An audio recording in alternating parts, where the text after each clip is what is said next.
The north is cold and full of whispers. What if Robert Baratheon found out about Jon Snow?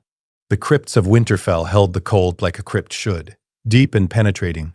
The kind of cold that had nothing to do with weather, and everything to do with stone and death and 8,000 years of Stark bones sleeping in darkness. The torches Robert Baratheon's men carried did little to push back the shadows.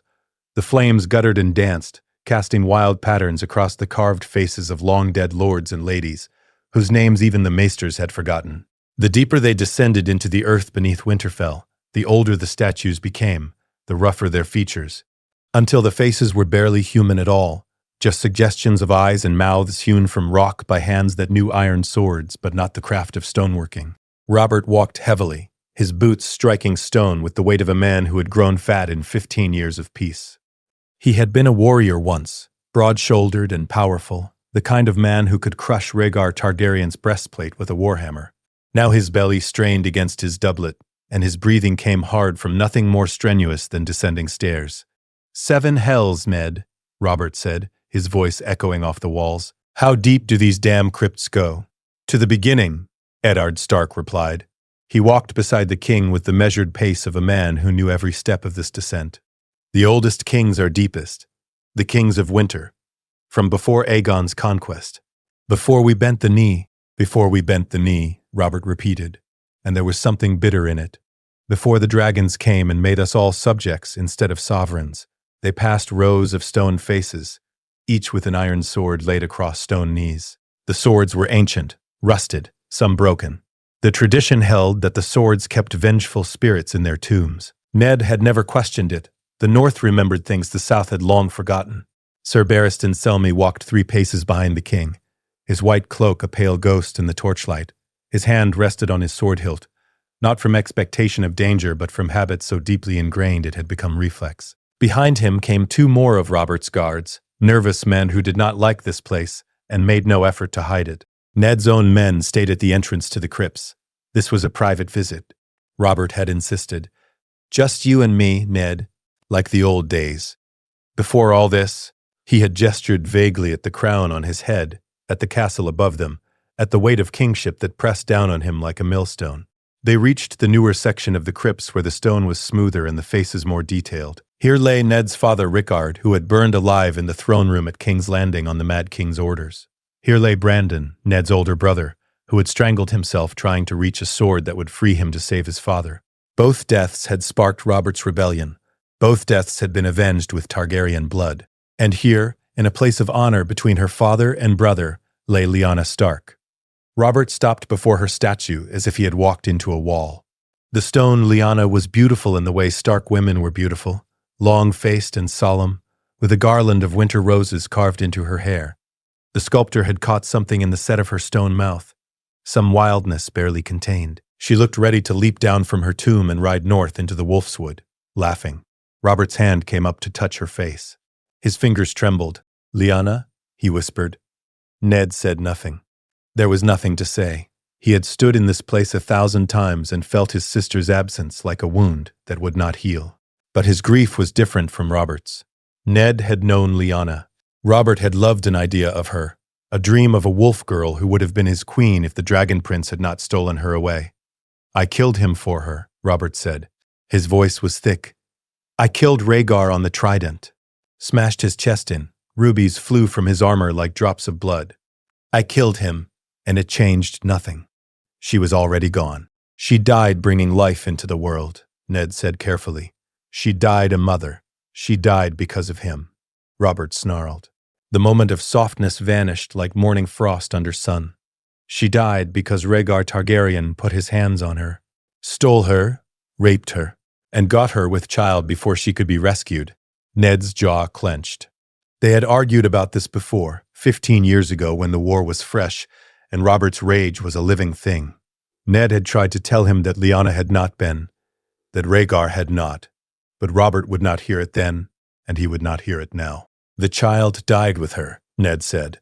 It was the lie he had lived for 14 years. The lie that kept Jon Snow safe. The fever took them both.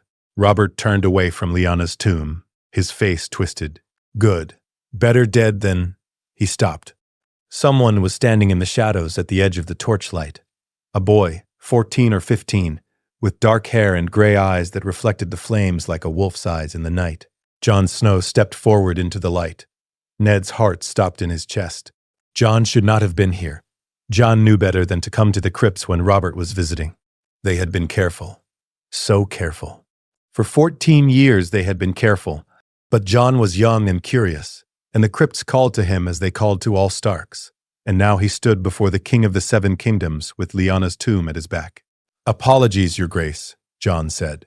He bowed, awkward in the formal way boys were awkward when they tried to remember their courtesies.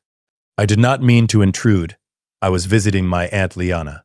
"Your aunt," Robert repeated slowly. His eyes moved over Jon's face. Ned watched the king's expression shift from surprise to confusion to something harder. "Ned's bastard." "Jon Snow." "Yes, Your Grace." Jon kept his eyes down, respectful. He had been taught never to look lords in the eye for too long. Bastards knew their place. But Robert stepped closer, and his eyes were not on Jon's face now, but on the tomb behind him, on Lyanna's carved features, and then back to Jon. The resemblance was not obvious. Jon had the Stark look, dark hair, long face, gray eyes. He could have been Ned's son. Everyone in Winterfell believed he was Ned's son. But here in the crypts, standing in front of Lyanna's statue, with the torchlight casting shadows across his young face, there was something else. Something in the set of his mouth. Something in the melancholy air that clung to him like a cloak. Robert had spent 15 years dreaming of killing Rhaegar Targaryen every night. He knew that face. He knew that somber intensity, that grave expression Rhaegar had worn even when he smiled. He saw it now in the boy before him. "How old are you, boy?" Robert asked. His voice had gone very quiet. 14, Your Grace." "Mere 15. 14. Robert's face was changing color. Red creeping up from his collar. Born at the end of Robert's rebellion. Born the same time Lyanna died. Ned stepped forward. "Your Grace, don't." The word came out like a whip crack. Robert's hand shot out and grabbed Jon by the shoulder, spinning him around to face Lyanna's tomb. "Stand there. Stand right there and don't move." Jon froze, confused and frightened. He looked to Ned for guidance, but Ned could not speak, could not breathe. Everything was happening too fast. Robert stared at Jon and Lyanna together, boy and stone, living face and carved face. And Ned watched as the realization crashed over his oldest friend, like a wave breaking against rock. "You cold bastard," Robert whispered. "Ned, you cold lying bastard." "Let the boy go," Ned said. His hand had drifted to his side where his sword should be, but he wore no sword in the crypts. No one wore swords in the crypts except the dead. "Let him go, Robert. This is not his fault." Robert's voice was rising now, echoing off the walls. "Not his fault? He's Rhaegar's spawn. I can see it now. 7 hells, how did I not see it before? The Dragon Prince's whelp, hidden in Winterfell under my own nose for 14 years. Jon went very still. Ned saw the boy's face drain of color, saw him process what Robert had just said, saw his world shatter. "No," Jon said. His voice was small. "No, my father is. Your father is dead," Robert roared. "I killed him, at the Trident. And I should have killed you in your mother's womb." He reached for Jon. Ned did not think, did not plan. He simply moved, throwing himself between Robert and the boy, his hand locking around Robert's wrist. "Touch him and you die," Ned said. The crypts went silent. Ser Barristan Selmy drew his sword with a sound like silk tearing. The 2 guards behind him followed suit. Steel gleamed in the torchlight. "Lord Stark," Barristan said quietly, "remove your hand from the king." Ned did not move. "Leave. Now, all of you. The king and I will speak alone. Like hell we will," Robert snarled. He tried to pull free, but Ned's grip was iron. "Barristan, restrain him and take the boy." "No," Ned said. He turned his head and his voice cut through the crypts like a blade. "Run, Jon. Run and find Robb. Tell him to seal the gates. No one leaves Winterfell." Jon hesitated for 1 heartbeat. Then he ran, ghost silent despite his fear, vanishing into the darkness of the deeper crypts, where he could lose himself in the maze of passages and emerge far from here. Barristan moved to follow, but Ned stepped into his path. "You'll have to go through me, sir," Move aside, Lord Stark, Barristan said. There was genuine regret in his voice. I have sworn to protect the king, and I swore to protect that boy, Ned replied. My sister Lyanna made me promise. On her deathbed, with her last breath. Promise me, Ned, she said. Promise me you'll protect him. Robert's face had gone purple. Your sister bore Rhaegar's child. Lyanna spread her legs for the dragon prince. And you hid it from me? She loved him, Ned said, and the words tasted like ash. Lyanna loved Rhaegar. They married in secret. The boy is legitimate. He's no bastard. He's dead, Robert bellowed. He's dead, or he will be when I get my hands on him. And you're a traitor, Ned. You hid dragon spawn. You lied to your king. You're not my king, Ned said softly. Not anymore. The words hung in the air like smoke. Barristan's sword lowered slightly. The guards looked at each other, uncertain. The Lord of Winterfell had just declared rebellion against the Iron Throne in the dark beneath his castle. Robert tore his arm from Ned's grip. His hand went to his own belt where a dagger hung in a jeweled sheath. He yanked it free. Then you'll die a traitor, Robert said. Ned did not move, did not flinch. He simply said, very quietly, If you draw that blade, Robert, my men will kill you. They're waiting at the entrance. One shout from me and they'll come running, and they are many. And you are few. You would threaten your king. I would protect my blood, as I have always done, as I will always do. For a long moment, no one moved. The torches crackled. Water dripped somewhere in the darkness. The dead kings of winter watched from their tombs. Then Robert laughed.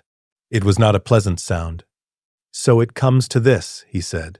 After everything, after the rebellion, after all the blood we shed together, you choose them over me. You choose Targaryens over your oldest friend. I choose my sister's son over murder, Ned replied.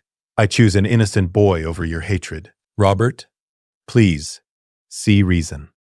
Jon has done nothing wrong. He did not ask to be born.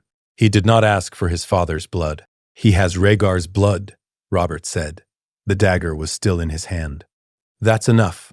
That's all that matters. While any Targaryen lives, my throne is in danger. My children are in danger. Everything I built can be torn down by a dragon's whelp with the right backing. He's no threat to you. I'll send him to the wall. He'll take the black. He'll renounce all claims. He'll die, Robert said flatly. Today, now. And you'll stand aside and let it happen, or you'll die beside him. Those are your choices, Ned. Choose. Ned looked at his friend. At the man he had fought beside in rebellion. At the king he had helped put on the throne. Then he looked at Barristan Selmy and said, I'm sorry, sir, but I gave my word to a dying woman, and I am still Eddard Stark of Winterfell. My word is iron. He raised his voice, letting it carry through the crypts, through the passages, to the entrance where his men waited. Stark. To me, the effect was immediate. Boots pounded on stone. Voices shouted.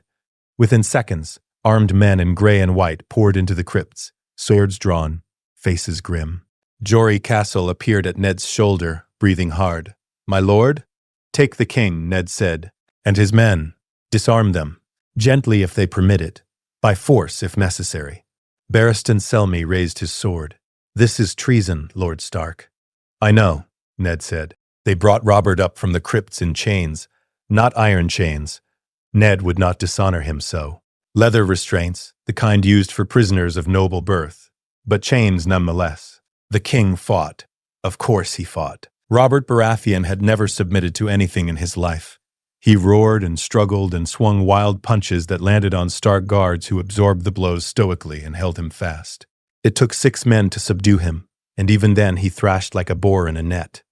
Sir Barristan Selmy yielded his sword with quiet dignity once he saw the numbers arrayed against him. 20 Stark men had answered Ned's call, with more coming. Fighting would have been suicide, and Barristan was old enough to know suicide when he saw it. I will remember this, Lord Stark, Barristan said as Jory took his sword. I have served 6 kings.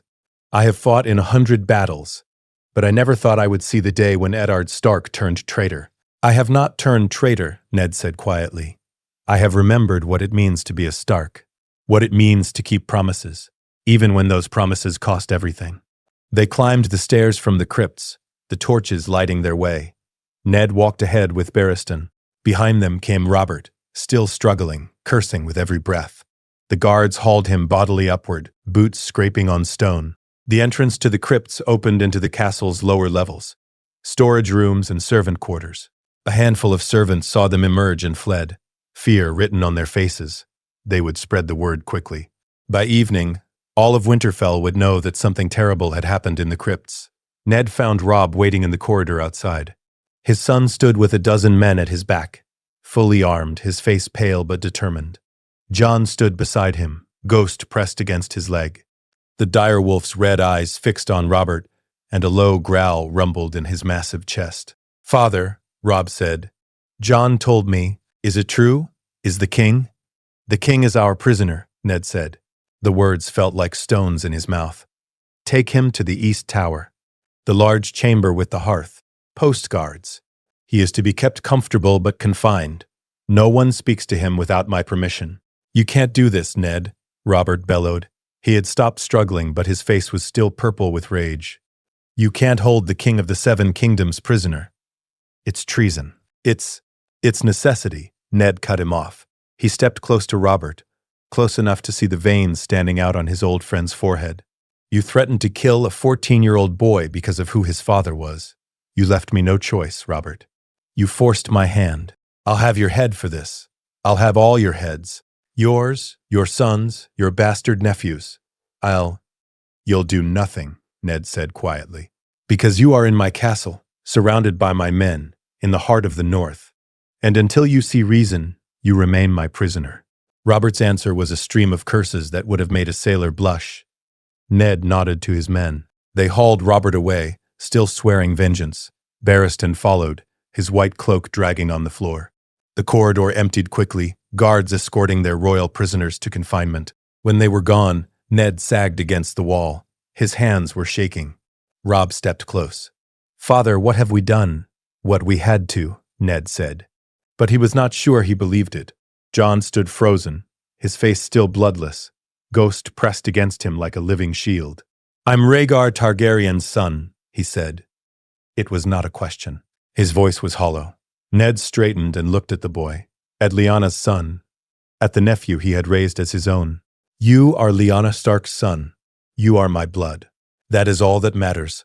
But Robert said many things, some true, some not. Ned moved to Jon and gripped his shoulders. "Your mother was my sister. Your father was Rhaegar Targaryen. They married in secret before you were born. Lyanna loved him. She died bringing you into this world. And with her last breath, she made me promise to protect you from Robert's hatred. So I claimed you as mine. I let the world believe you were my bastard, to keep you safe." Jon was shaking now. "Everyone thinks I thought I was." "I know." Ned pulled him close, held him as he had not held him since Jon was small. "I'm sorry. I wanted to tell you when you were older, when you were ready. But Robert discovered the truth before I could. And now," he released Jon and stepped back. "Now everything changes." "What do we do?" Robb asked. His hand was on his sword hilt. At 16, Robb Stark looked every inch a young lord ready for war. "If the king is our prisoner, his forces will retaliate," Ned finished. "We need to secure everyone who came north with Robert. The queen, the children, the king's guard, all of them, before word spreads. Before anyone can escape and carry news south." Robb nodded sharply. "I'll see to it. How many men does the royal party have?" "Perhaps 100. Guards, servants, courtiers. They'll be scattered throughout the castle." Ned's mind was racing now, calculating, planning. "Use the household guard. Be swift but be careful. No unnecessary bloodshed. These are hostages now, not enemies. Their value is in keeping them alive." "What about Jaime Lannister?" Robb asked. "He's Kingsguard. He won't surrender easily." "Then overwhelm him with numbers. I want him taken alive. The Kingslayer is worth more as a prisoner than a corpse." Ned looked at his son. "Can you do this?" "Yes." Robb's voice was steady. "I'll do it. Then go." "And Robb," Ned caught his arm. "Be ready. This is war now. Civil war. Everything we do from this moment forward will be remembered for generations. Make your choices carefully." Robb nodded and left at a run, shouting for his men. The corridor emptied again, leaving Ned alone with Jon and Ghost. "I'm sorry," Jon said. His voice broke on the words. "I'm so sorry. I caused this. If I hadn't gone to the crypts, this would have happened eventually," Ned said. "The truth has a way of surfacing. The moment Robert came north, the risk was always there. You did nothing wrong, Jon. Nothing. People are going to die because of me. People are going to die because Robert Baratheon cannot let go of his hatred," Ned corrected. "Because he would murder a child to satisfy his vengeance. That is not on you. That is on him." Ghost whined softly and pressed closer to Jon. The dire wolf was massive now, nearly as large as a pony, his white fur stark against Jon's dark clothing. Jon buried his hands in Ghost's fur. "What happens now?" Ned looked toward the window at the end of the corridor.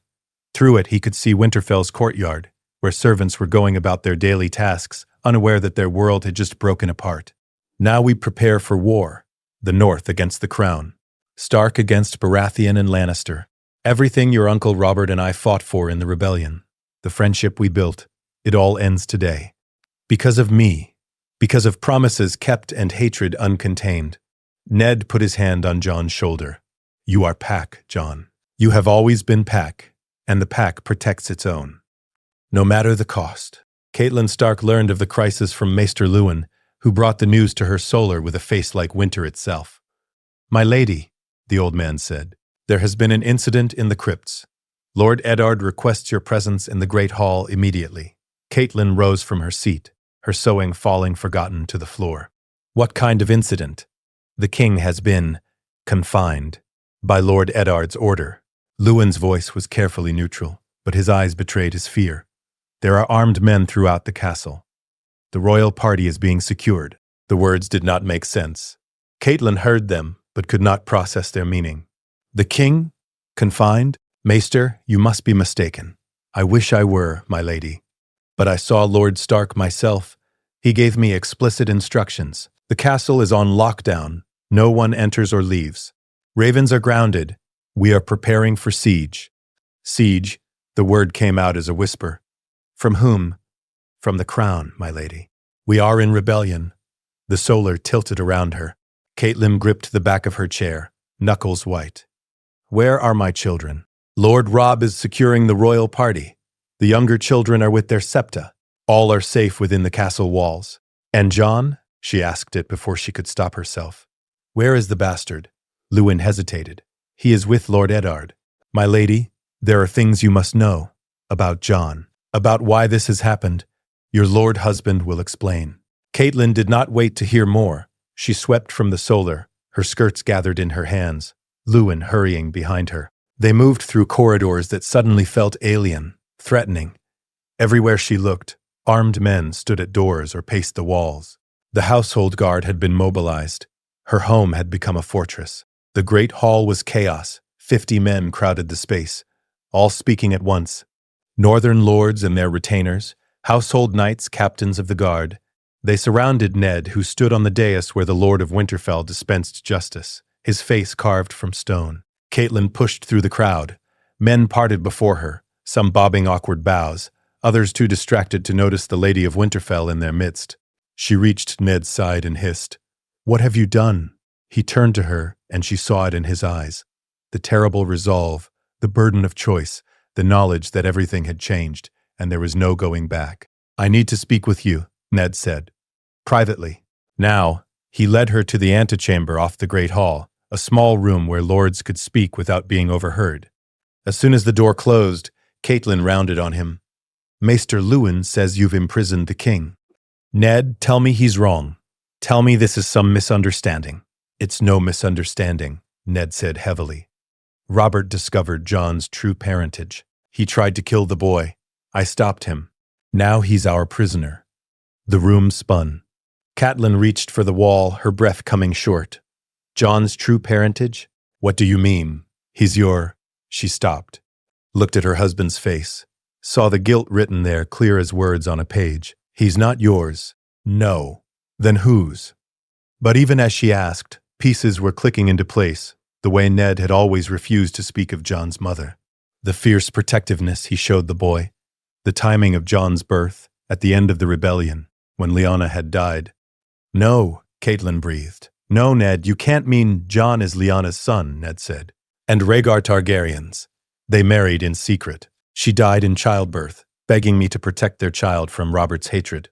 So I claimed Jon as my own. Let everyone believe he was my bastard. It was the only way to keep him safe." Catelyn's legs would not hold her. She sat heavily in the nearest chair, her mind reeling. "You lied to me.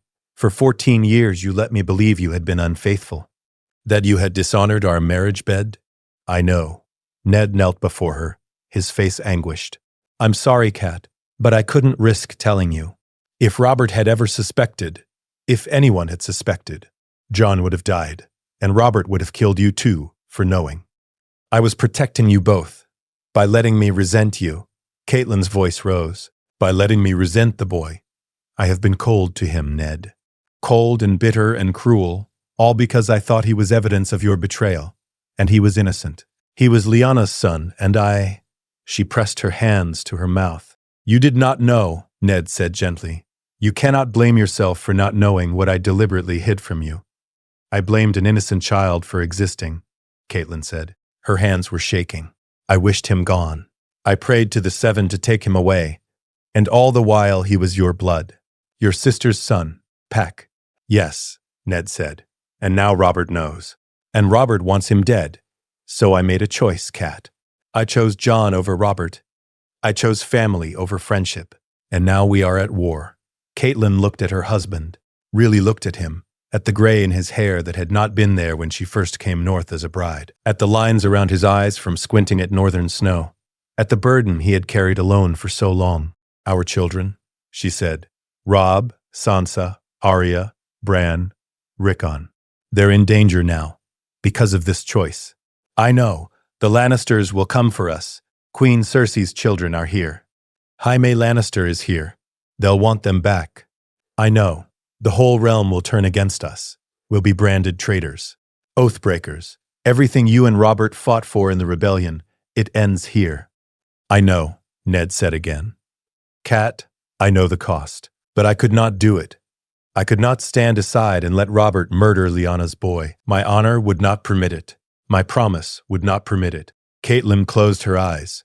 Behind her lids, she saw her children's faces.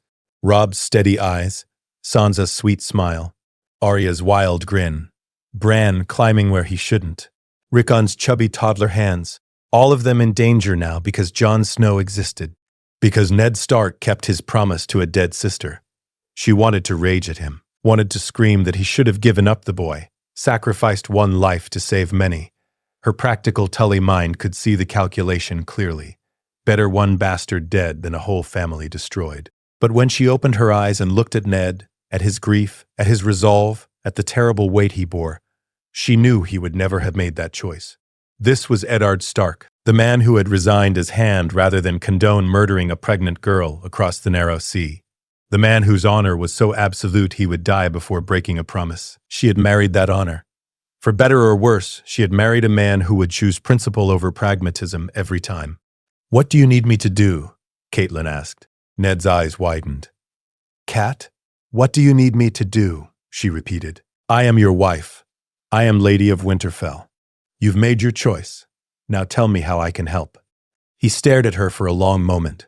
Then he took her hands and held them tight. "The household needs managing. Supplies need accounting. We may be under siege within weeks. The children need to be kept calm, especially the younger ones. And someone needs to coordinate with the servants, make sure no one panics and does something foolish." "I can do that," Catelyn said. "And I need to write to my father. To River Run, House Tully needs to know what's happened. They need to be prepared to support us." "Do it," Ned said. "Send your letter with a trusted man who knows the roads.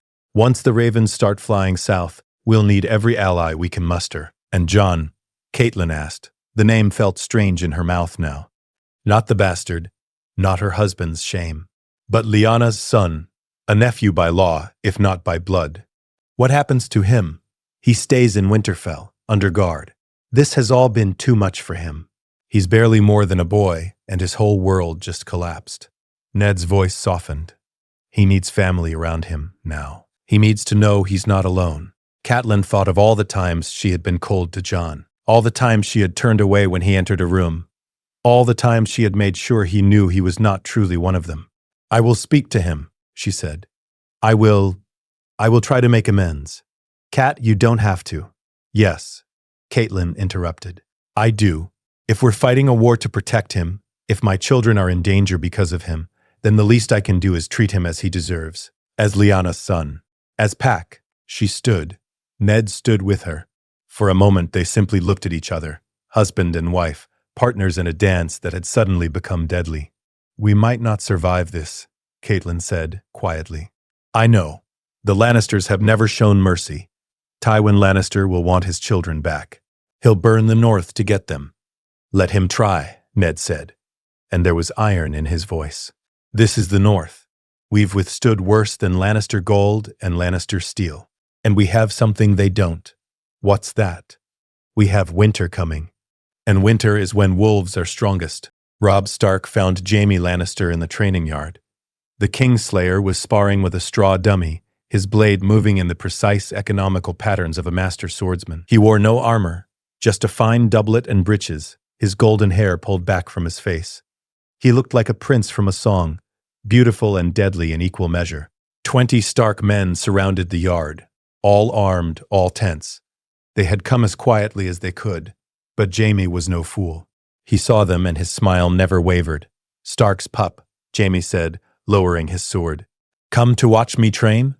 "I'm flattered." "Sir Jaime," Robb said. He stepped forward, his own hand resting on his sword hilt. "I'm here by my father's command. You and the royal party are to be confined to quarters, for your own safety." "Our own safety," Jaime repeated. "How thoughtful. And what threat, pray tell, requires such precautions?" "The king has been taken prisoner by my father. We are in rebellion against the Iron Throne." Robb kept his voice steady, formal. "You will yield your sword and come peacefully, or you will be taken by force. The choice is yours." Jaime's smile finally faded. "Taken prisoner? Robert is a prisoner?" "Yes." "On what grounds?" "On the grounds that he threatened to murder a boy under my father's protection," Robb said. "And Lord Stark chose to defend that boy. Now yield your sword, sir." "No." Jaime's voice was flat. "I don't think I will." He moved. Faster than Robb expected, faster than the guards expected. His training sword flashed toward the nearest man, catching him across the temple. The guard dropped like a stone. Jaime spun, his movements fluid as water, and suddenly he was holding steel. A proper sword snatched from the fallen guard's belt. The Kingslayer stood in the center of the yard, blade gleaming, and his smile was back. "Well then," Jaime said. "Shall we dance?" Robb drew his own sword. "Take him." The Stark men converged. Jaime met them with a laugh, his blade singing through the air.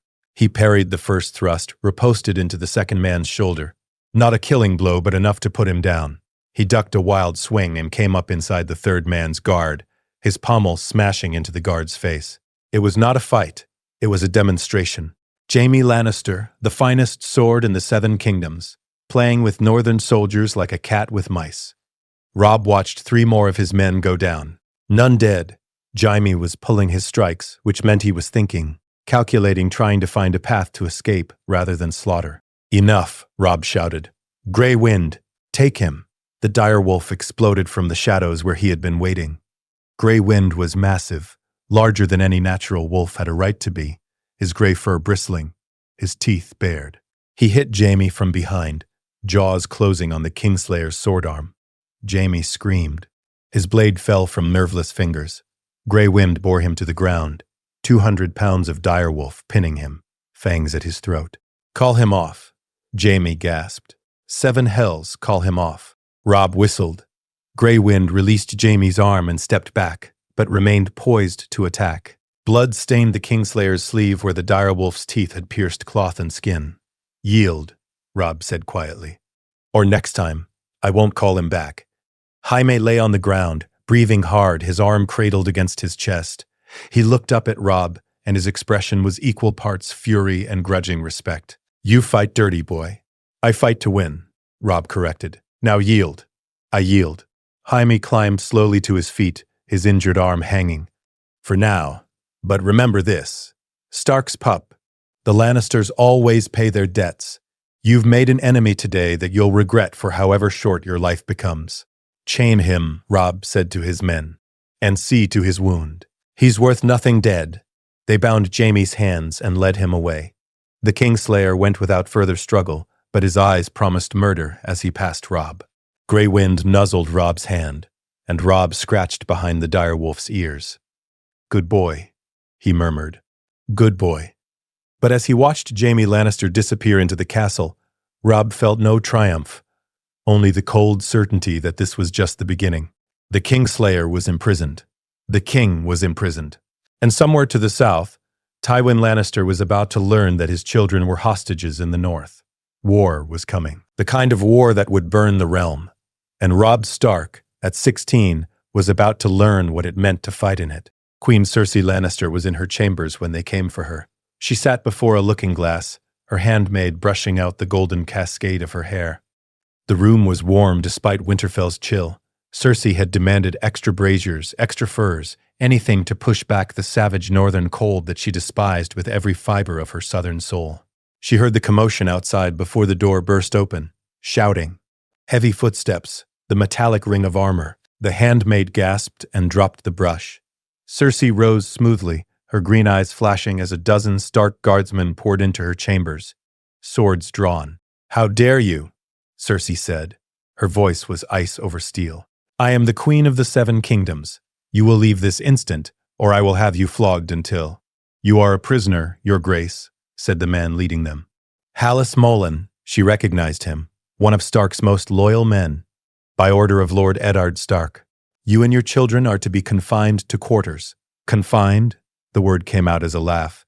"On what grounds? Where is the king? Where is Robert?" "The king is also confined, Your Grace. There has been an incident.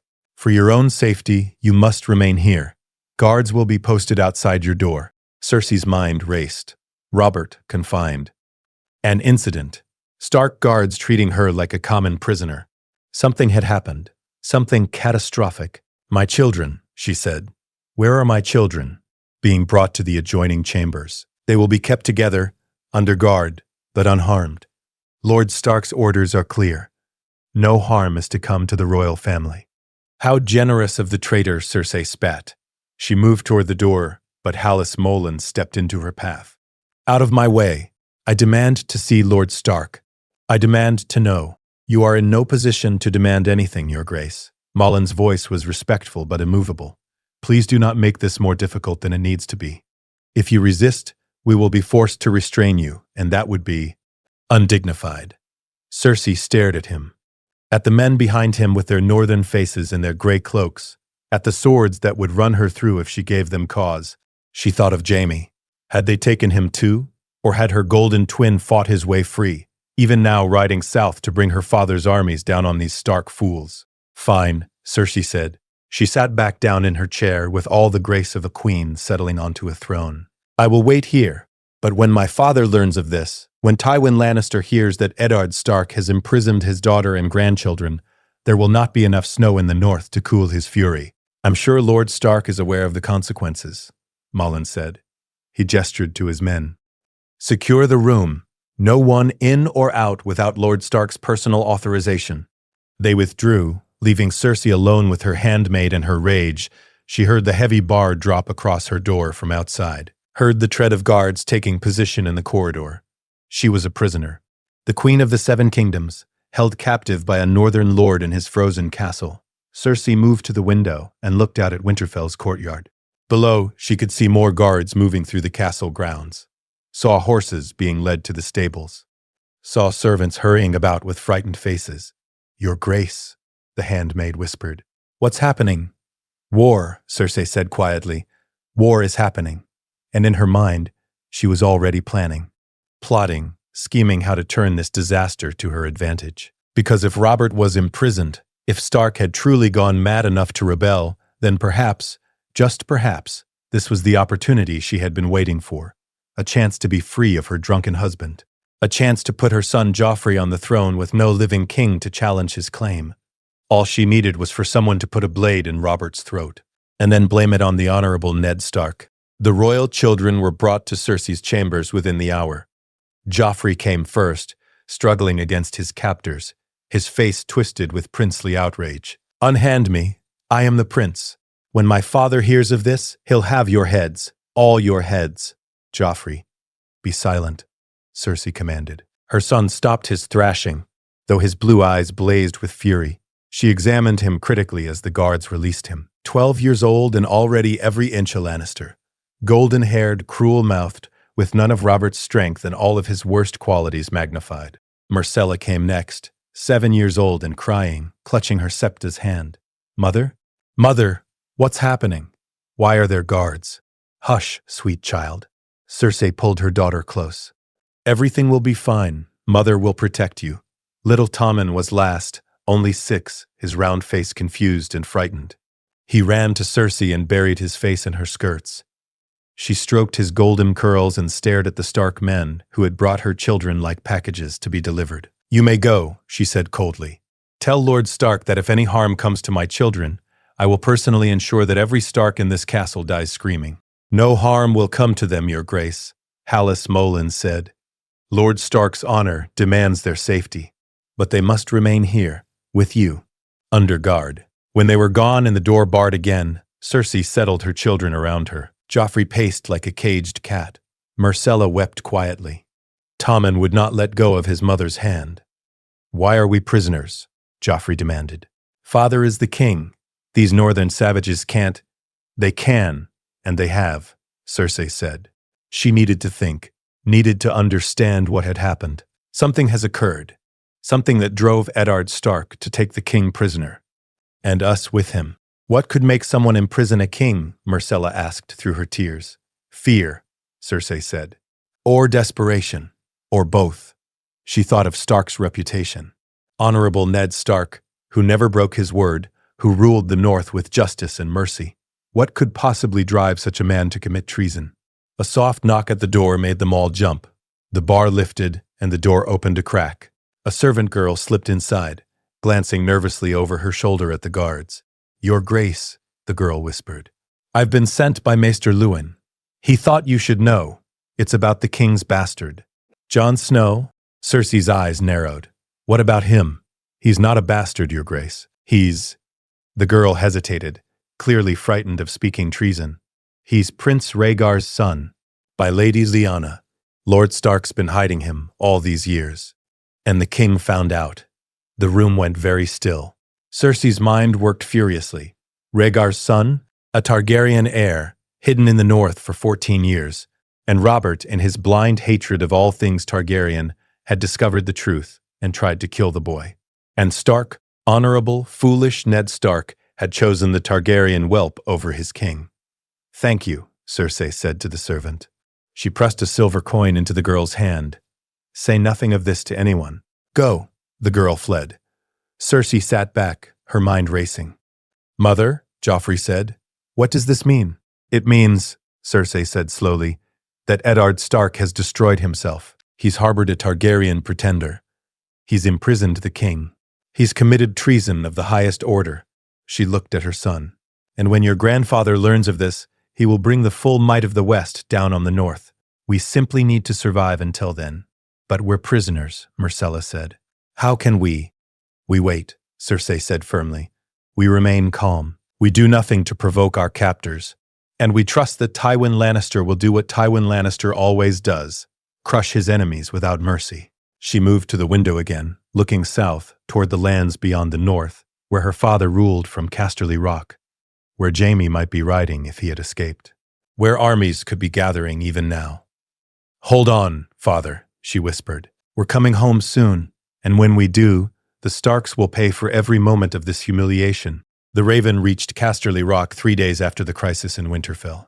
It carried news that would set the Seven Kingdoms ablaze. Tywin Lannister sat in his solar, reading the message for the 3rd time. His face betrayed nothing. It never did, but his steward could see the slight tightening around his eyes, the minute tension in his jaw. "Summon the bannermen," Tywin said.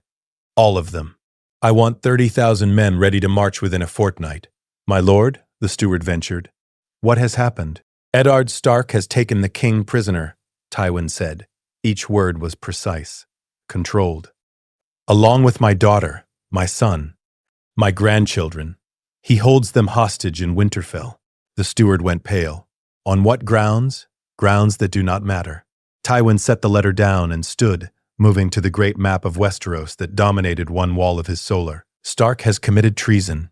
He will die for it. But first, we retrieve my family. His finger traced the distance from Casterly Rock to the Riverlands.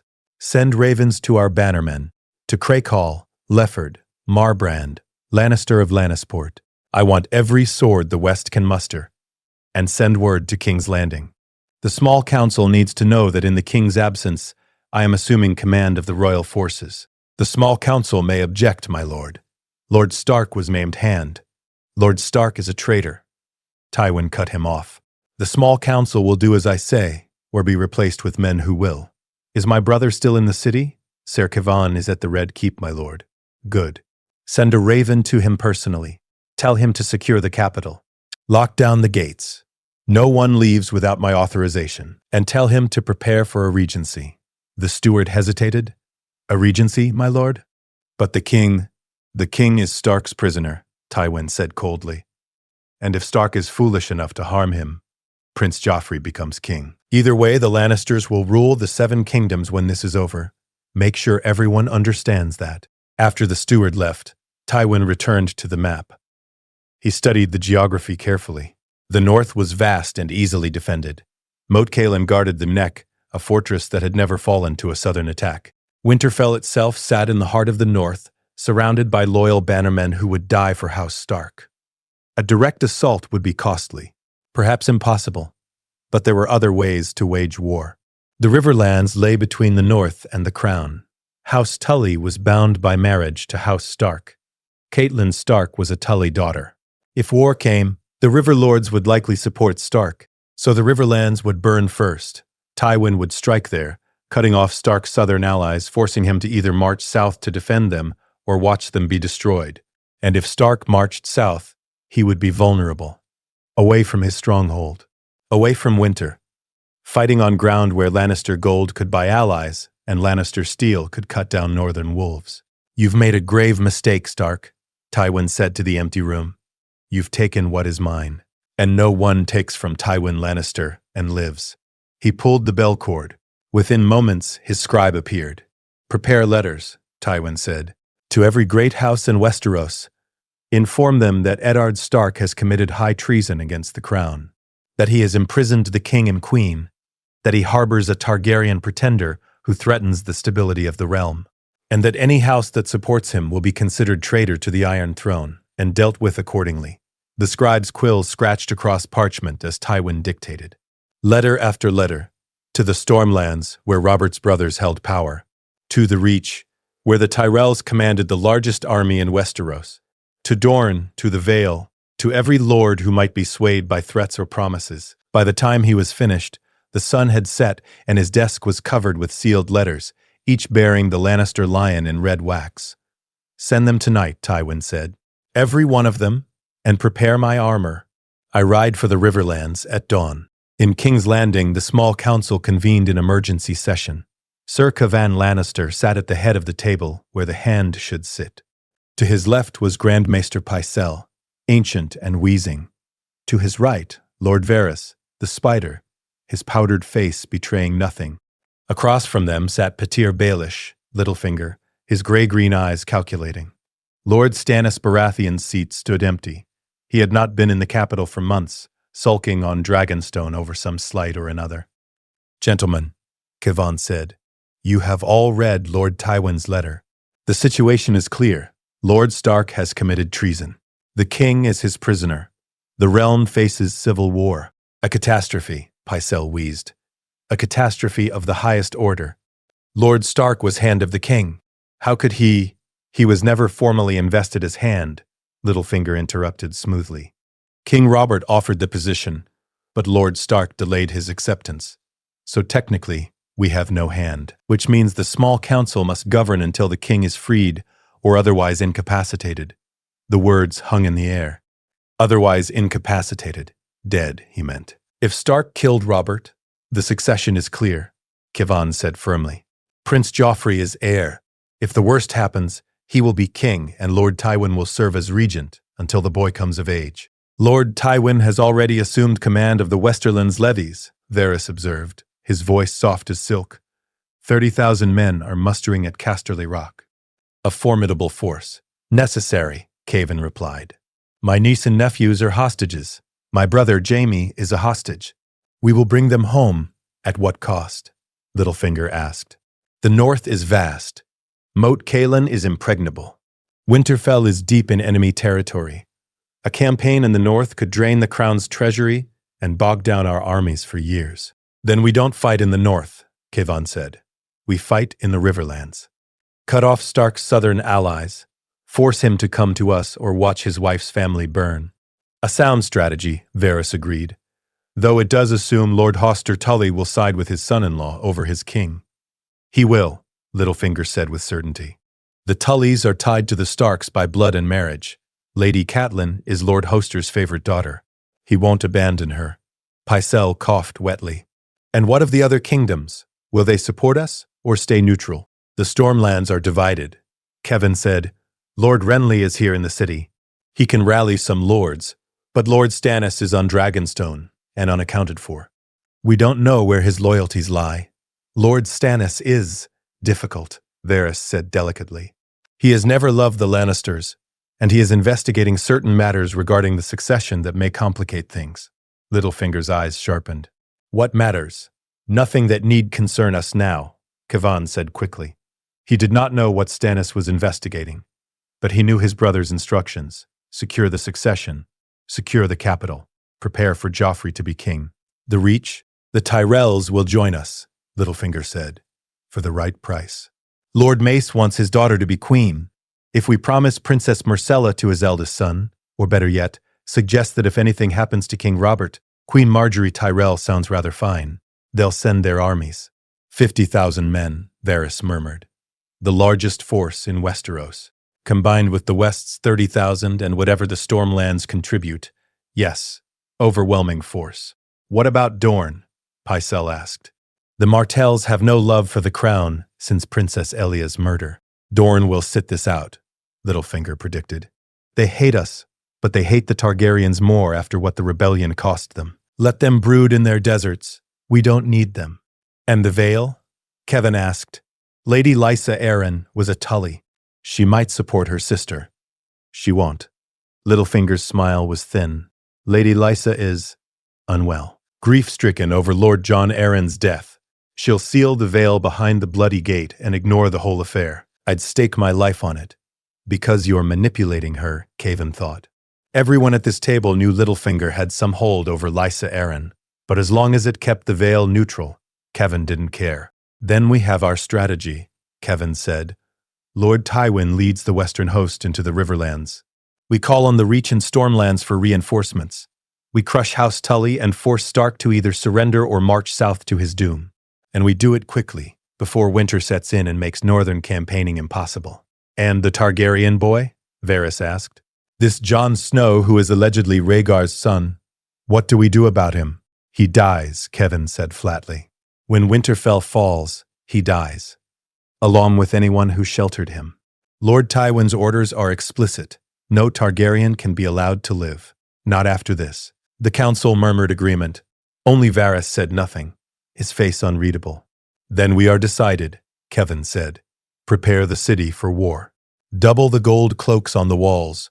Ground all ravens except those with council authorization. And pray to the Seven that King Robert survives whatever madness Lord Stark has planned. They adjourned.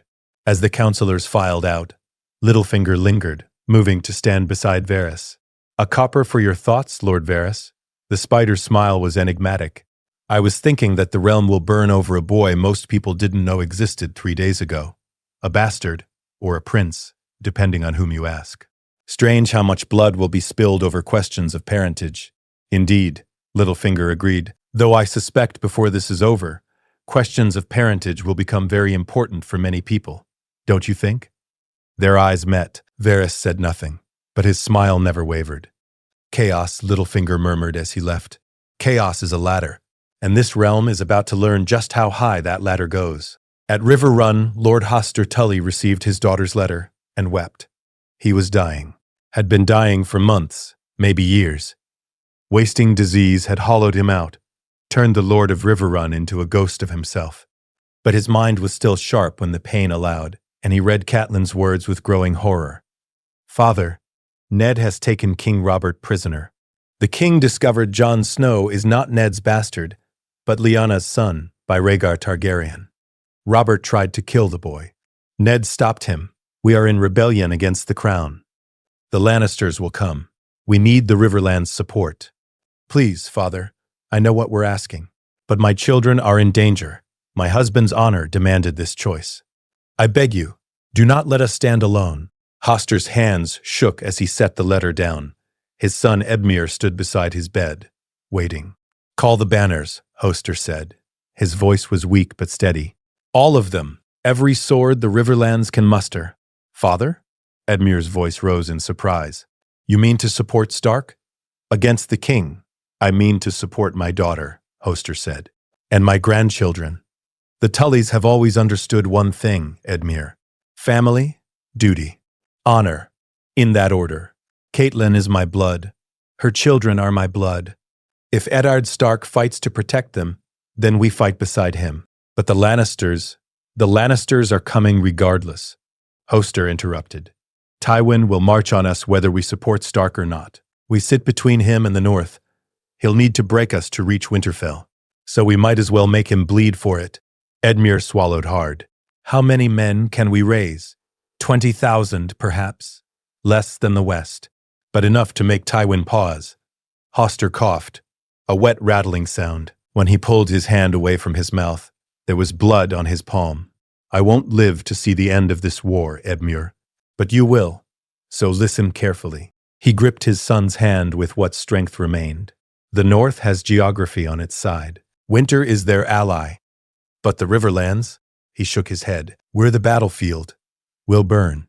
Our small folk will die. Our castles will be besieged. You need to be ready for that.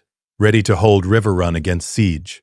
Ready to send men to fight alongside the Starks even when our own lands are on fire.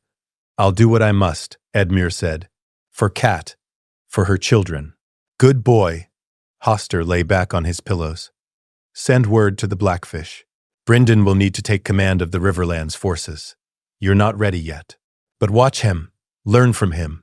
And when I'm gone, you'll need to be the lord that the Riverlands needs in this dark time.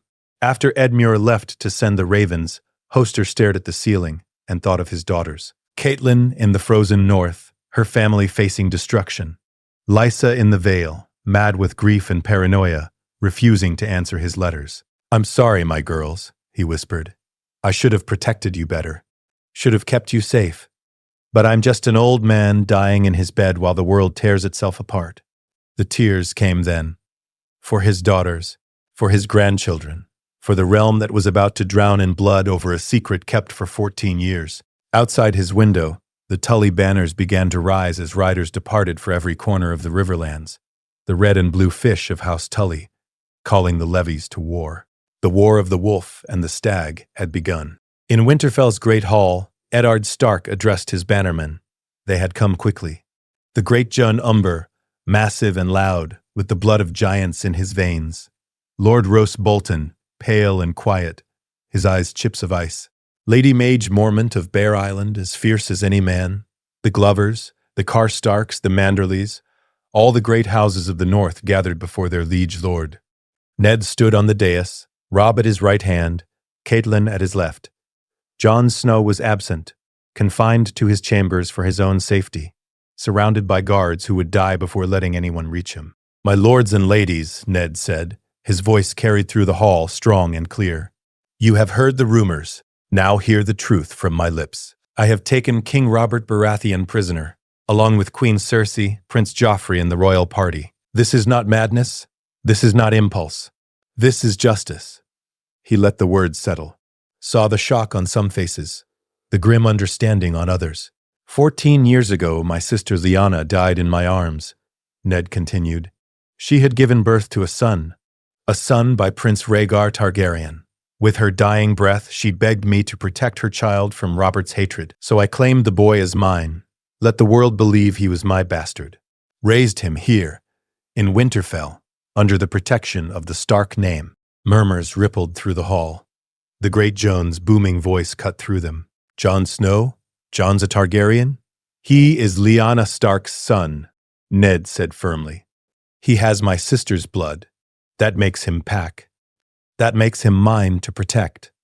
So what happened? Lady Mage asked. Why now? Why imprison the king? Because Robert discovered the truth, Ned said. And he tried to murder Jon, a 14-year-old boy who has done nothing wrong except be born. I could not allow it, so I stopped him. And that makes me a traitor in the eyes of the Iron Throne. Then we're all traitors, the great Jon rumbled, because I'll be damned if I let some fat southern king murder a Stark boy. Targaryen blood or no, if Lyanna was his mother, he's one of ours. Aye, someone shouted. Others took up the cry.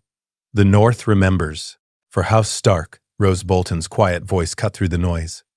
And what will you do, Lord Stark, when the Lannisters come? When Tywin Lannister marches north with all the armies of the West to free his daughter and grandchildren, will you kill the royal hostages to save yourself? The hall went silent. Every eye turned to Ned. No, Ned said. I will not kill children. I will not become the thing I fought against in Robert's rebellion. Queen Cersei and her children will be kept safe. They are hostages, not victims. As long as they remain unharmed, the Lannisters have reason to negotiate rather than simply attack. The Lannisters don't negotiate, Bolton observed. They crush their enemies. You've made powerful foes, my lord. Are you certain the boy is worth it? He is Lyanna's son, Ned repeated. Yes, he is worth it. Then we're with you, the great Jon said. He drew his sword and held it high. The North will stand behind House Stark. We'll man Moat Cailin. We'll hold the neck. And if Tywin Lannister wants to come north, he can freeze in the swamps with the rest of the southern fools who've tried to conquer us. Other lords drew their swords. The hall rang with the sound of steel being unsheathed. For House Stark, the North remembers. Winter is coming. Ned looked at his bannermen, these hard, loyal men who would follow him into fire, and felt the weight of what he had done settle fully onto his shoulders. He had started a war that would kill thousands, perhaps tens of thousands, all to protect one boy. But as he thought of Lyanna's dying face, of her desperate whisper, "Promise me, Ned," he knew he would make the same choice again. Thank you, my lords, Ned said. We will need every sword, every arrow, every man who can hold a spear. Lord Umber, I want Moat Cailin garrisoned within the week. Lord Manderley, we'll need supplies from White Harbor, food, weapons, everything we can stockpile. Lady Mormont, can your fleet patrol the western coast? We need warning if the Ironborn try to take advantage of this chaos. They nodded, accepting their assignments. The War Council had begun. As the meeting broke up and lords dispersed to their tasks, Catelyn touched Ned's arm. You did well. They're with us. For now, Ned said quietly. But this is just the beginning, Cat. When the blood starts flowing, when the riverlands burn and northern boys die in the mud, some of these lords will wonder if Jon Snow was worth the price. Then we make sure he is, Catelyn said. She squeezed his hand. We make sure that boy becomes someone worth fighting for. Someone who justifies all this sacrifice. He's 14, Ned said. He didn't ask for any of this. No, Catelyn agreed, but neither did our children. Neither did any of us. The gods gave us this burden. Now we carry it, together. Ned pulled her close and held her, finding comfort in her strength. Around them, Winterfell prepared for war.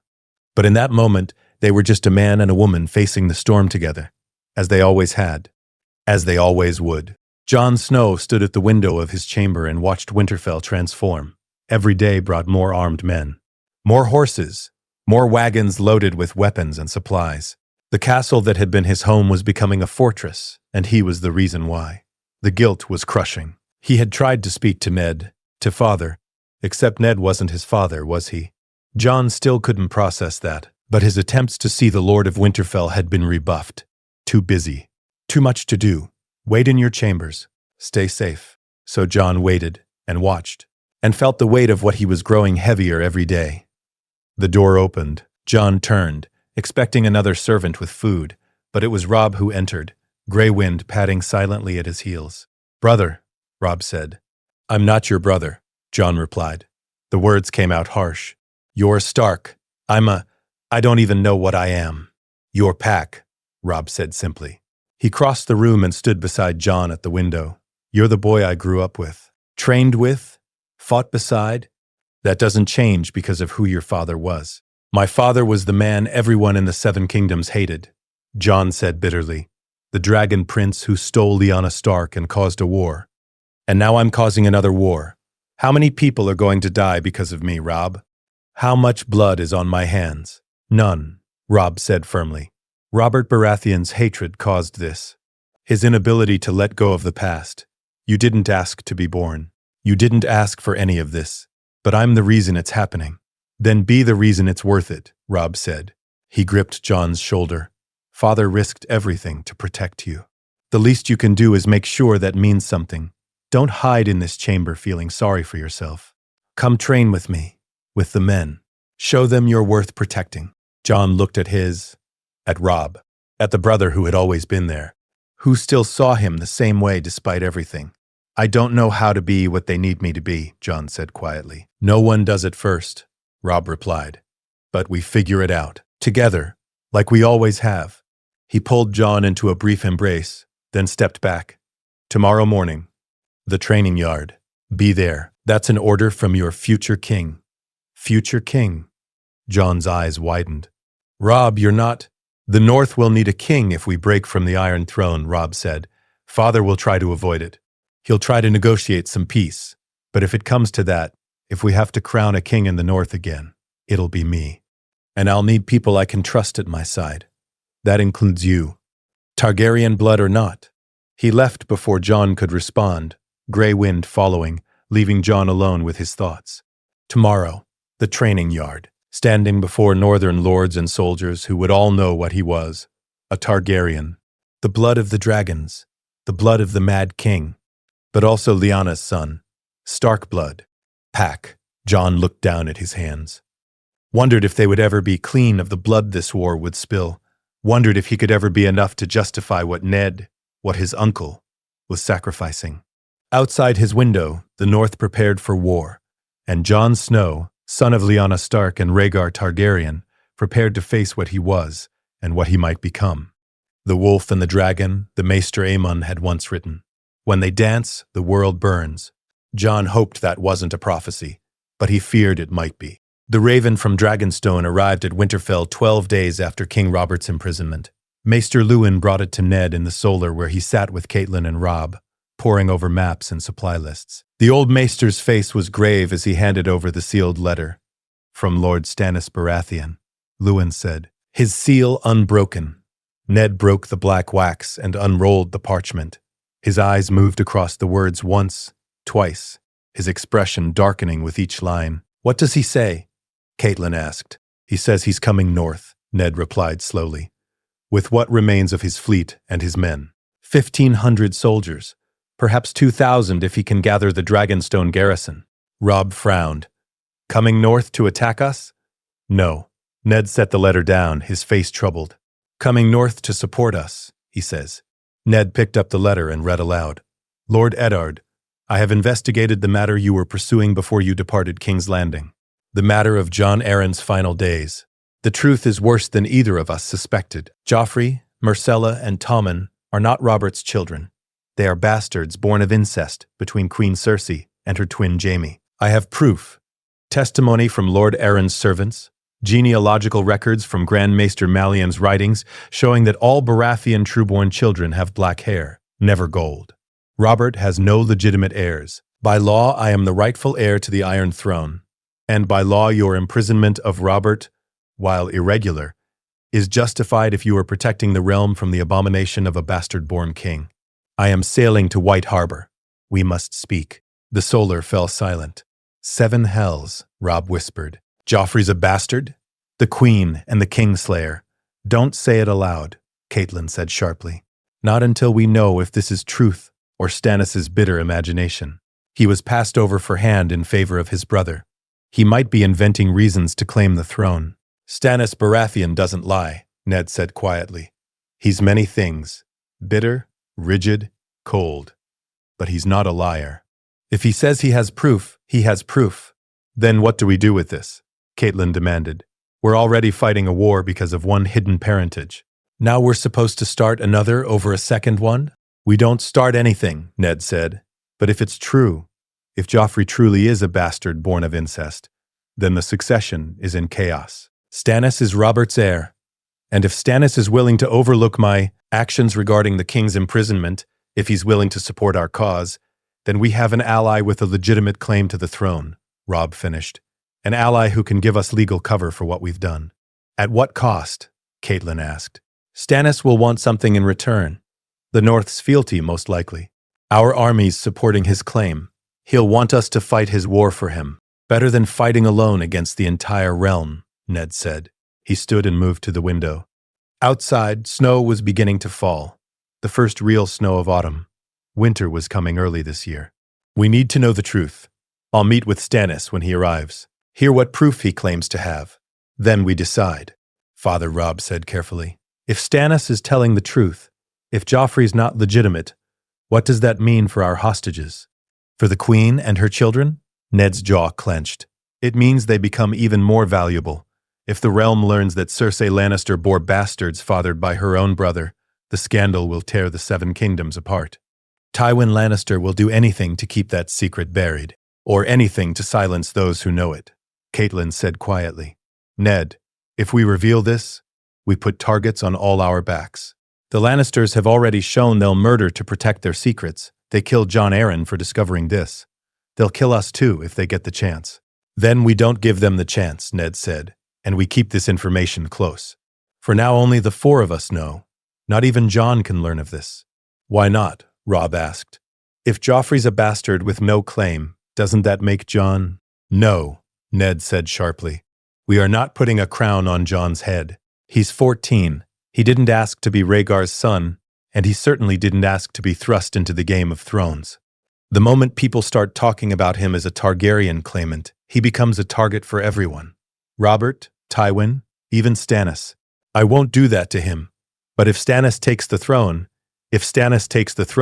he can legitimize Jon as Jon Stark, Ned interrupted. Give him our name properly. Let him be a Stark, not a Snow. Not a Targaryen pretender. That's all the boy wants anyway. To belong. To be pack. Caitlin met her husband's eyes across the room. She saw the determination there. The protective fury. Ned had sacrificed everything to keep Jon safe. He would not stop now, even if it meant turning down a throne for the boy. When does Stannis arrive? She asked. His letter says within a fortnight, weather permitting, Maester Luwin replied. He's sailing around the coast rather than trying to navigate the neck. Then we have 2 weeks to prepare, Ned said. Robb, I want you to ride to White Harbor. Meet Stannis when he lands. Bring him north under guard. Honor guard, not prison guard. Make it clear he's our ally, but also make sure he understands this is our territory. Our rules. I can do that, Robb said. Take 50 men. Good men. Men who won't be provoked if Stannis' soldiers try to assert dominance. Ned looked at his son. And take Jon with you. Jon. Robb's surprise was evident. Why? Because he needs to get out of this castle before he goes mad with guilt, Ned said bluntly. And because I want Stannis to meet him, to see that he's just a boy, not a dragon prince plotting conquest. If we're going to ally with Stannis, he needs to understand what this war is really about. Protecting an innocent child, not crowning a Targaryen. Is that wise? Caitlin asked. Jon is safest here, in Winterfell, surrounded by walls and loyal men. Jon is drowning here, Ned countered. I've seen the way he looks at the courtyard, at the men training. He thinks he's a monster, a curse that brought war down on his family. He needs to see the North. Needs to understand that the people here don't hate him, that they're fighting for him because he's Lyanna's son. Not despite it. Caitlin considered. If he goes, he'll need more than 50 men, 100, and Brynden should go with them. The Blackfish already left for River Run, Ned reminded her. He's coordinating with your father. Then, send someone else. Someone Jon trusts. Jory Castle. Or Hallis Molan. Both, Ned decided. Jory can command the escort. Hallis can keep close to Jon personally. And Ghost goes too. Obviously. That wolf won't let anyone harm the boy. When do we leave? Robb asked. Tomorrow at dawn, Ned said. Pack light. Move fast. And Robb, be careful. Tywin's forces will be moving by now. The Riverlands will be a war zone. Stay north of the fighting. Robb nodded and left to prepare. Maester Luwin followed, leaving Ned and Catelyn alone. This is moving very fast, Catelyn said quietly. Too fast. Every day brings new complications. First, Jon's parentage. Now Joffrey's. What next? Nothing good, Ned admitted. He moved to her, taking her hands. I'm sorry, Cat. Sorry I brought this down on our family. Sorry I kept so many secrets. Sorry I— Stop, she interrupted. You did what you thought was right, and I stand by you. But Ned, promise me something. Promise me that no matter what happens with Stannis, no matter what crowns or thrones are offered, you'll remember what matters most. Our children. Keeping them safe, keeping them alive. I promise, Ned said. Everything I'm doing is for them. For Jon, for Robb, for all of them. Then we'll weather this storm, Catelyn said. Together, as we always have. They stood in the solar as snow fell outside, and the North prepared for war, and in that moment they were simply two people trying to protect their family from a world gone mad. Jon rode out of Winterfell with his head up and his heart in his throat. He had barely slept the night before, knowing this day was coming. Knowing he would leave the safety of the castle and venture into a world that knew what he was. A Targaryen, a dragon prince's son. A living reminder of the war that had torn the realm apart 15 years ago. But Robb rode beside him, easy and confident in his saddle, Grey Wind loping ahead. And Ghost padded on Jon's other side, the massive direwolf's presence a comfort that never failed. And behind them came 50, no, 100 armed men wearing the direwolf of House Stark, their faces hard and loyal. These men knew who Jon was now. The secret had spread through Winterfell like wildfire. Jon Snow was not Lord Stark's bastard. He was Lady Lyanna's son by Prince Rhaegar. He was the reason the king was imprisoned. The reason war was coming. Jon had expected hatred, resentment. But when he had walked through the courtyard that morning, the soldiers had nodded to him. Some had even called out greetings. Ride safe, Jon. Come back whole, Snow. As if he was still one of them, as if nothing had changed. They don't blame you, Robb said, reading Jon's expression. The men, they understand it's not your fault. How can they not blame me? Jon asked. Everything that's happening is because of who I am. Everything that's happening is because Robert Baratheon is a bitter, hateful man who would murder a child for his father's sins, Robb corrected. The men know that. They know father did the right thing. And they know your pack. That's all that matters in the North. Jon wanted to believe him, but the guilt sat heavy in his chest, a weight that wouldn't lift. They rode south from Winterfell, taking the King's Road toward White Harbor. The countryside was beautiful despite the coming war. Forests thick with pine and oak, rivers running cold and clear, villages where small folk paused in their work to watch the Stark party pass. Jory Castle rode at the column's head, his eyes constantly scanning the road ahead. Hallis Mullen stayed close to Jon, his hand never far from his sword. The other men rode in formation, disciplined and ready. Tell me about Stannis Baratheon, Jon said to Robb as they rode. What's he like? Grim, Robb replied. Father says he's the most rigid, unforgiving man in the Seven Kingdoms. He doesn't smile, doesn't laugh, lives for duty and justice and nothing else. He ground his teeth so much during Robert's rebellion that he wore them down, and now they're filed to points. Sounds pleasant, Jon muttered. He's also honest, Robb continued. He won't lie, won't break his word once given. If he's coming north to support us, it's because he genuinely believes we're in the right. Or at least that his cause aligns with ours. What cause? What does he want? The throne, Robb said simply. If what he says is true, if Joffrey really is a bastard, then Stannis is the rightful king. And rightful kings don't ask for thrones. They take them. Jon digested that. And Father's going to help him? Father's going to listen to him. Robb said carefully. If Stannis can prove Joffrey's illegitimate, it changes everything. The war stops being about protecting you and starts being about the rightful succession, about justice and law. That's ground Father can stand on without shame. But you said Stannis wants the throne. What does that mean for the North? Will we have to bend the knee? I don't know, Robb admitted. Father will negotiate. Try to win the North some autonomy, some independence. But if it comes to choosing between Stannis and Tywin Lannister, Stannis is the better option by far. They rode in silence for a while. Jon watched Ghost ranging ahead, the white direwolf moving through the forest like a phantom. The bond between them was stronger than ever since the crisis. Jon could feel Ghost's presence in his mind, a steady reassurance that he was not alone. "Robb," Jon said quietly, "if things had been different, if Robert had never found out, would you have told me, eventually, about my real parents?" Robb considered the question. "I don't know. Father would have, I think. When you were older. When you could understand. But it wasn't my secret to tell. Do you think less of me now? Knowing that Rhaegar Targaryen was my father?" "No," Robb said immediately. "I think you're the same person you've always been. The boy I grew up with. My brother in everything but name." He paused.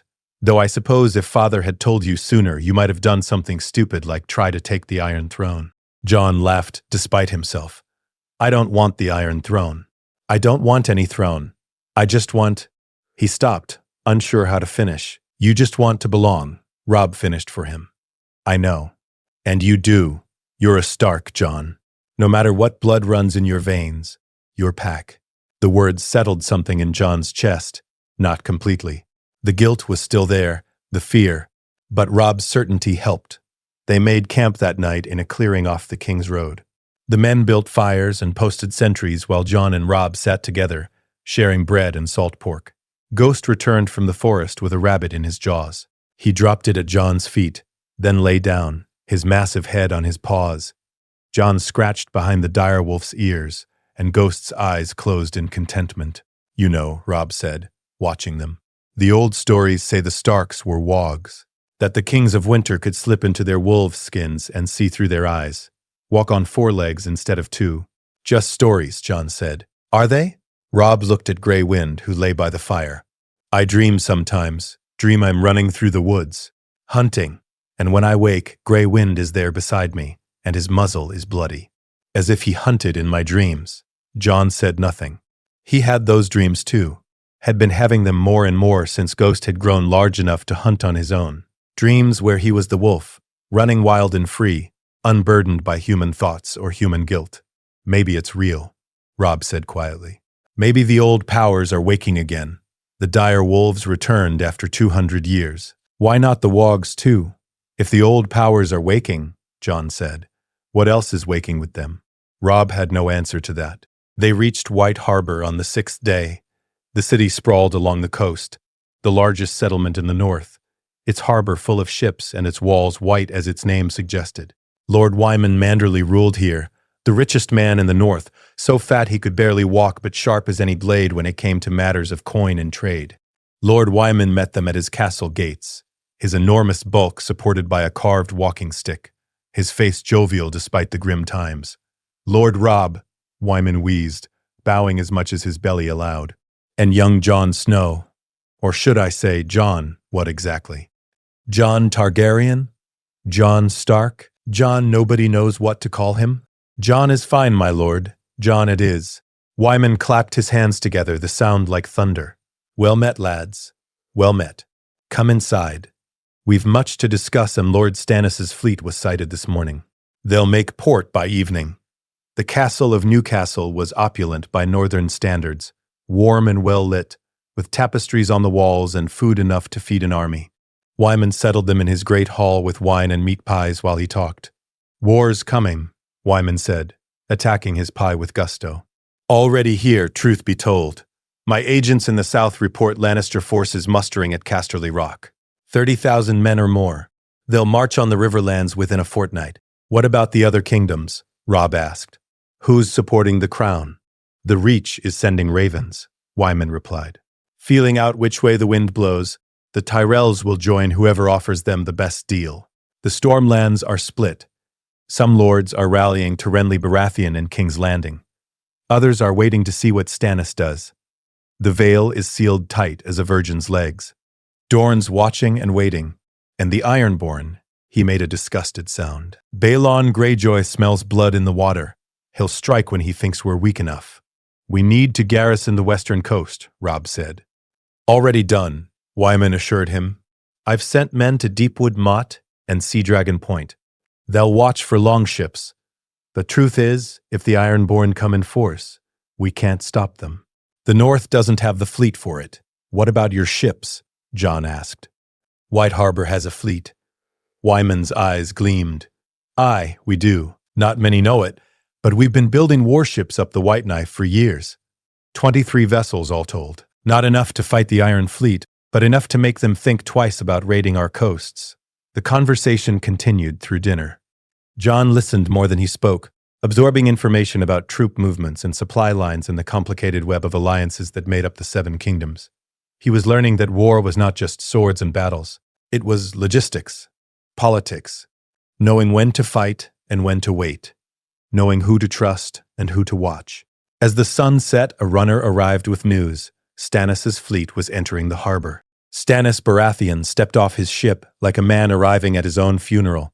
He was tall and lean, with a hard, angular face, and a jaw so clenched Jon could see the muscles working. His hair was thin and dark, his beard cropped close. He wore armor, not ceremonial plate but practical steel, the kind meant for fighting, not display. And his eyes were cold blue chips that swept across the harbor, taking in everything, judging everything. Behind him came his men, 1,500 soldiers, as his letter had promised. Hard men, survivors of the Blackwater, wearing the crowned stag of House Baratheon. They marched with discipline down the gangplanks, forming ranks on the docks. And at Stannis' side walked a woman in red robes that seemed to drink in the fading light. Melisandre, Wyman muttered. The Red Witch. I'd heard rumors Stannis had taken up with a priestess of Rhaegar, but seeing her in the flesh is unsettling. Jon stared at the woman. She was beautiful in an alien way, her skin smooth, her hair like molten copper. But her eyes were old, ancient, as if she had seen things that mortal men were not meant to see. She turned her head and looked directly at Jon. Even from across the dock, he felt the weight of her gaze. Felt her examining him, measuring him, seeing things he did not understand. Then she smiled, a small, knowing smile that made Jon's blood run cold. Jon Robb said quietly, "Stay close. Don't let her near you."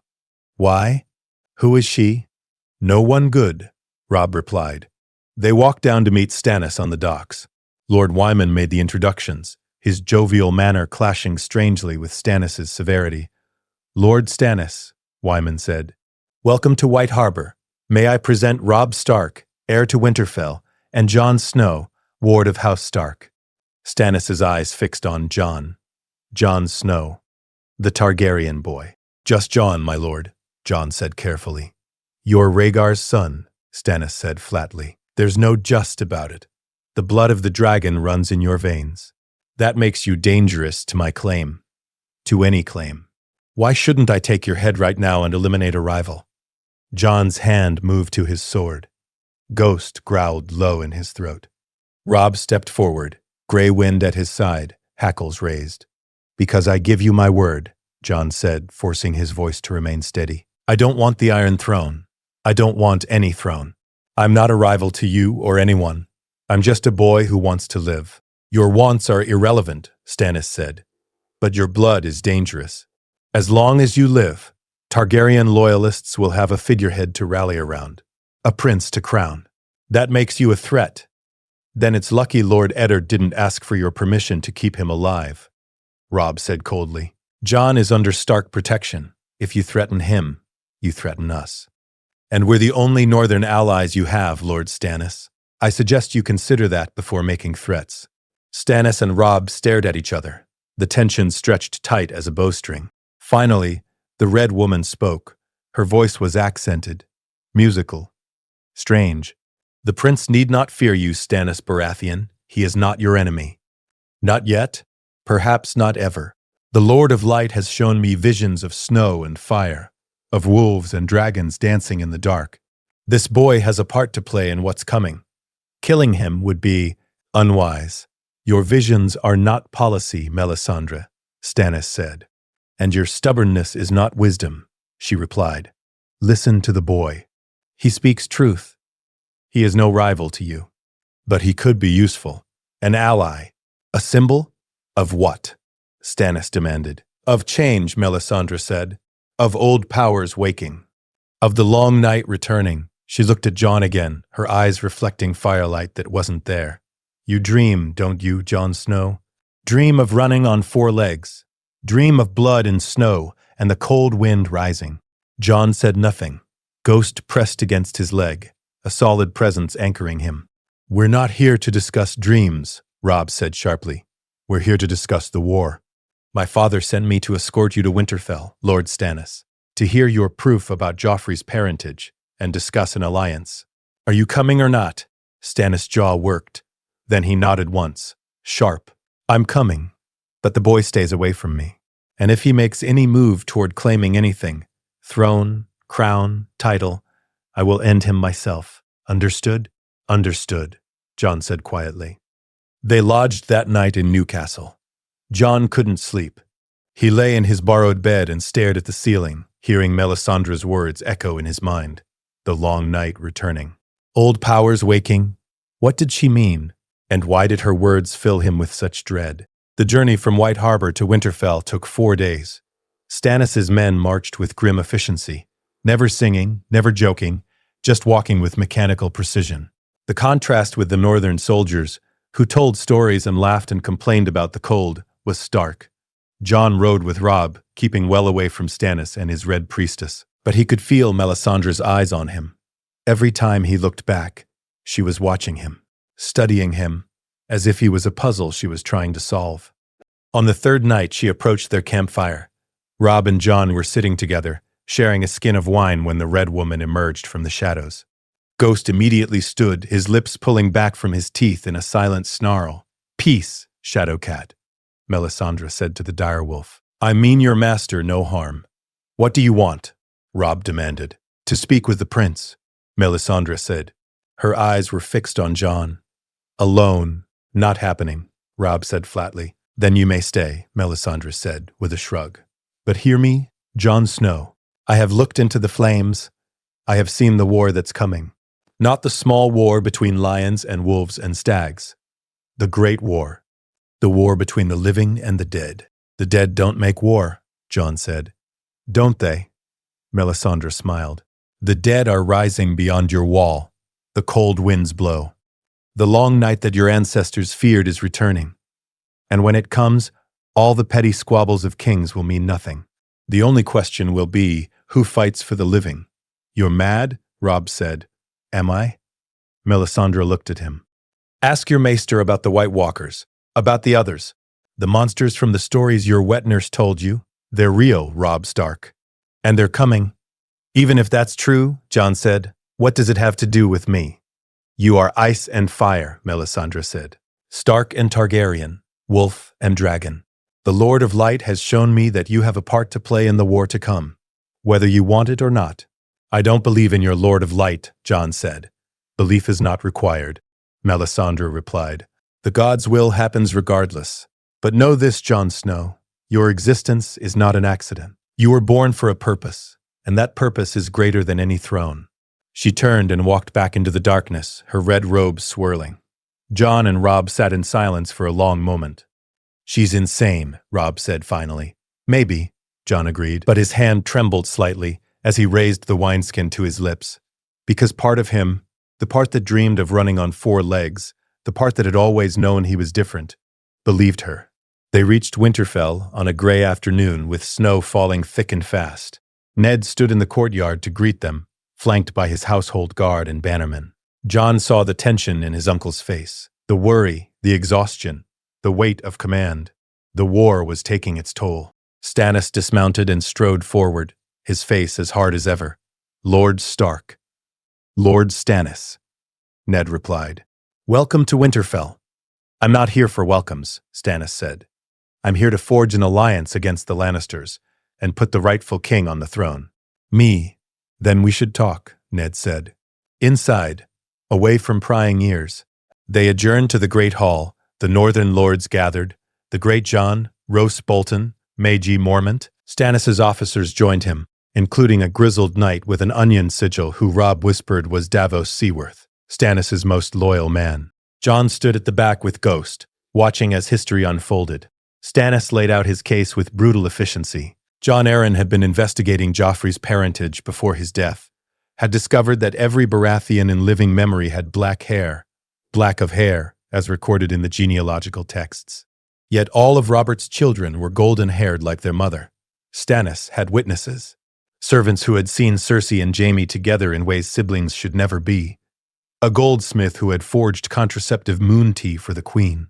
Grand Maester Pycelle, who had unwittingly confirmed to Jon Arryn that the queen asked for such potions. Robert has no legitimate children, Stannis concluded. Joffrey, Myrcella, and Tommen are all products of incest between Cersei and Jaime Lannister. Under the laws of gods and men, they have no claim to the succession. I am Robert's heir. I am the rightful king. The hall was silent. Can you prove this? The great Jon rumbled. Beyond testimony and hair color, the proof is in the books, Stannis said. In the genealogies Grand Maester Mallion compiled, Jon Arryn showed them to me before his death. Every single. Baratheon. Black hair. The seed is strong. Always. The Lannisters will deny it, Mage Mormont said. Of course they will, Stannis replied. They'll call me a liar desperate for the throne.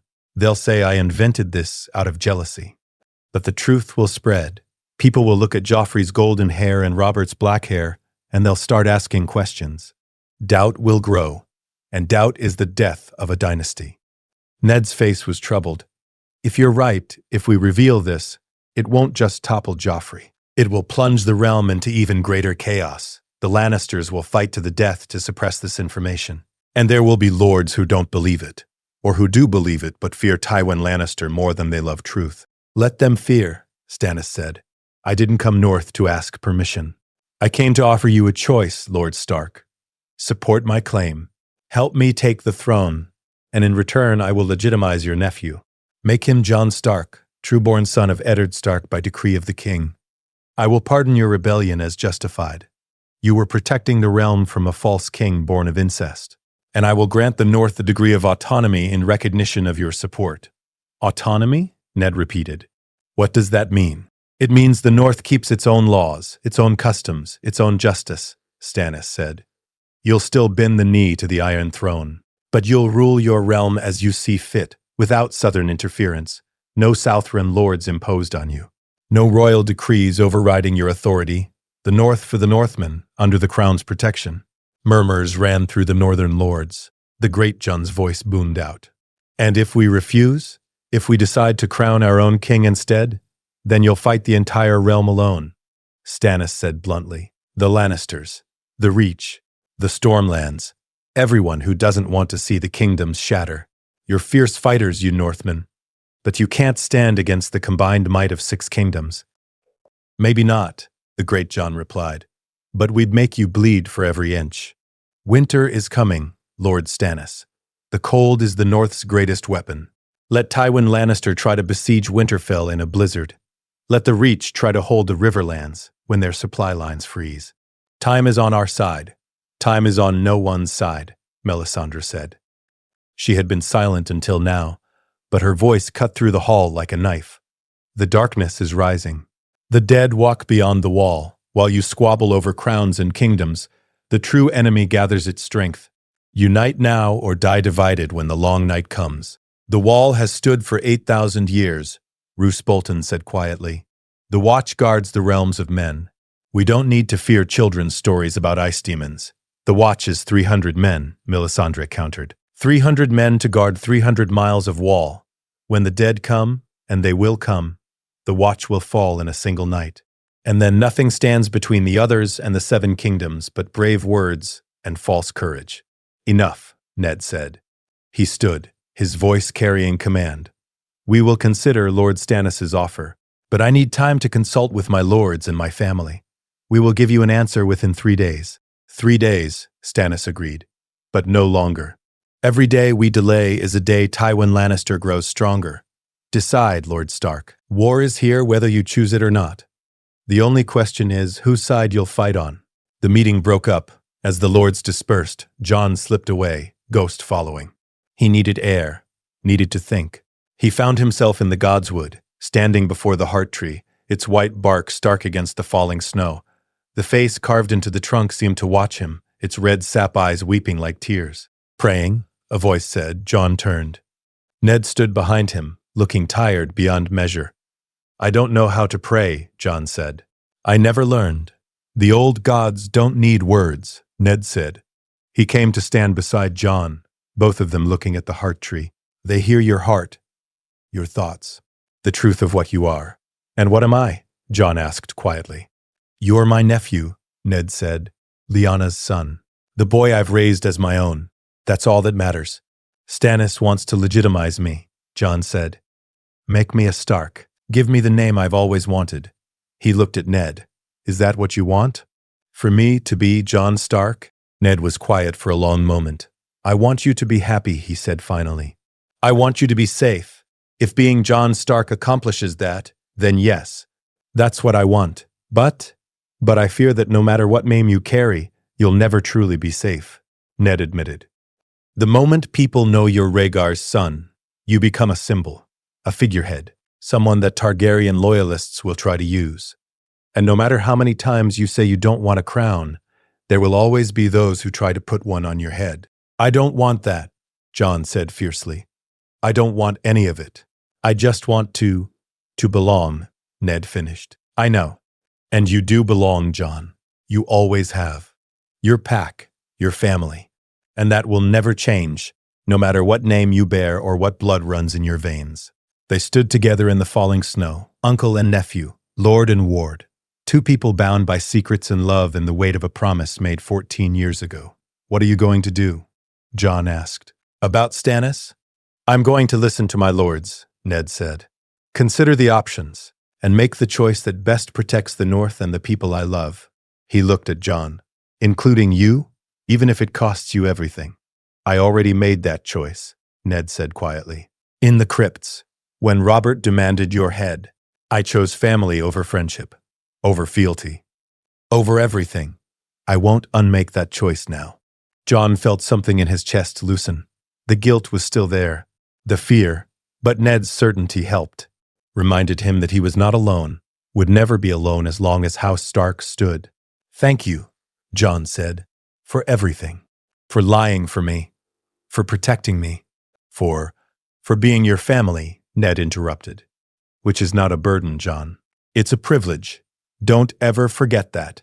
They stood in the Godswood as snow fell, and the Heart Tree watched, and the North prepared for the war that would decide everything. 3 days later, Ned gave his answer. The Northern lords gathered in the Great Hall. Stannis stood before them, flanked by his officers and his Red Priestess. Lord Stannis, Ned said, the North accepts your offer. We will support your claim to the Iron Throne. We will fight beside you against the Lannisters. And in return, you will legitimize Jon Snow as Jon Stark and grant the North the autonomy you promised. Agreed, Stannis said. Then we have an alliance. But understand this, Ned continued, his voice hardening. Jon is not a bargaining chip. He is not a political tool. He is my family, and if you or anyone in your service threatens him, uses him or treats him as anything less than a person deserving of respect, this alliance ends. Clear? Clear, Stannis said. I want no Targaryen pretenders. Making him a Stark serves my purposes. Your terms are acceptable. Ned nodded. Then he turned to his assembled lords. The North has made its choice. We fight for King Stannis. We fight to expose the Lannisters' crimes, and we fight to protect our own. For House Stark, for the North. For House Stark, the great Jon roared.